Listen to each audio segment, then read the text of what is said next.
This man is truly one of the best ever.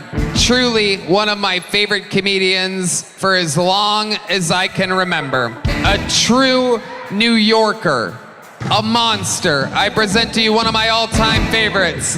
Gracing us with his presence, ladies and gentlemen, New York's own Jim Norton.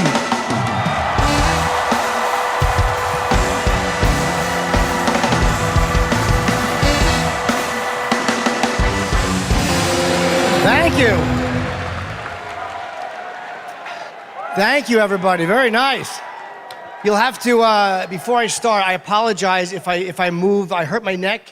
I've been taking jiu-jitsu for about a year and a half, and I hurt myself today. But no one has submitted me. In the whole year and a half, no one has been able to submit me once. But I realize it's because whenever someone puts me in a choke, I yell, "I'm gonna come."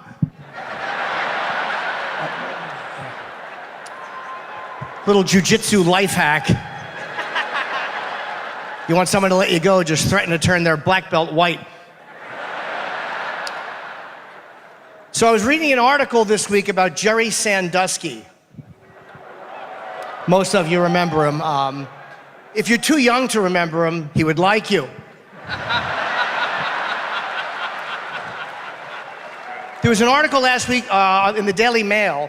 They said he was convicted in 2012 of molesting a bunch of kids, Penn State coach, national scandal. But they said there was medical evidence that might have exonerated him, but he wouldn't allow his lawyers to put it into evidence because it was too embarrassing. All right, I'm curious.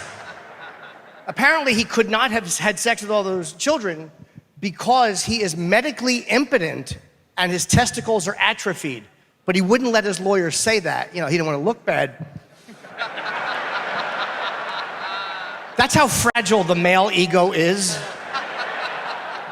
I heard you can't get it up. That's not true. You don't believe me? Ask those kids, they'll tell you.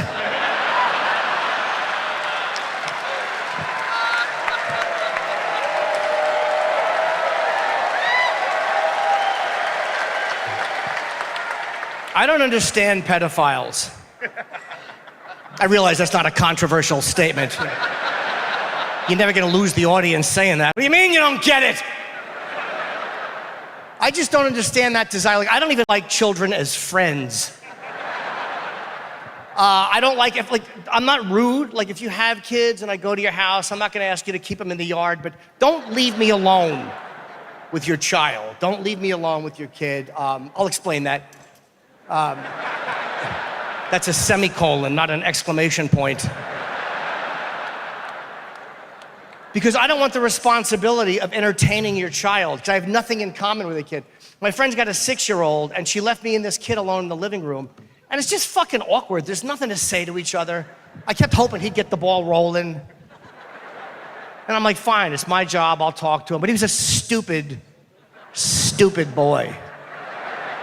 I tried. I was like, so what do you think of this whole Gaza thing? Little fucking idiot. And finally, speaking of abortion, they overturned Roe versus Wade, and in New York, it's obviously a very unpopular decision. I have very mixed feelings about this. I didn't know how to feel when they took away abortion. I think ultimately I feel a woman should be able to do what you want. It's your body, no one can tell you. But, I can't say that I'm for abortion because I am only alive because of an abortion that was refused. Roe versus Wade was January of 1973. April of 1973, my mother went for an abortion and they turned her away. The doctor actually refused to do it because I was 5.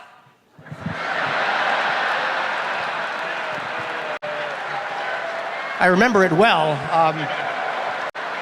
She was begging the guy to grandfather her in. She even held up my first report card to prove that I was not viable outside the womb.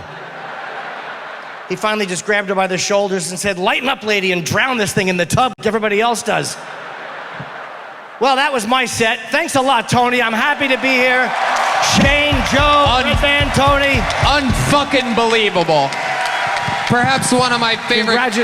Or perhaps one of my favorite jokes I've heard in a fucking really long time. That pedophile stuff's absolutely fucking hilarious.